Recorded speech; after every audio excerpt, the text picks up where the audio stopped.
V četrtek so se, še zadnjič v tem letu, sestali svetniki in svetnice občine Litija, tokrat na svoji 23. redni seji. Točke dnevnega reda so med drugim zajemale dolgoročni razvojni načrt občine Litija 2035, prisluhnili in potrdili pa so tudi letno poročilo o delu Centra za socialno delo Osrednja Slovenija Vzhod, javnega zavoda Glasbena šola Litija Šmartno ter osnovne šole Gradec za preteklo leto.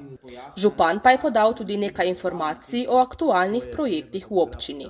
Zdaj v tem času se je položil tudi temeljen kamen za SUC in tudi moram reči, da gradnja lepo napreduje.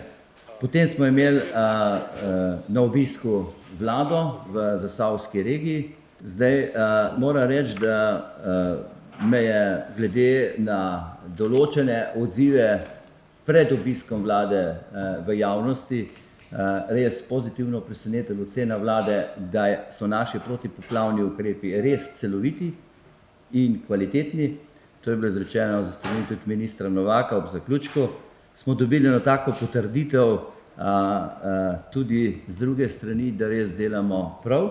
Zdaj, ena zadeva pa je, ki nas ni najbolj pozitivno dosegla, to je pa zagotovo, se že veste v javnosti, se pravi odločitev glede na sam razpis, glede vzgojno-izobraževalnega objekta Dole.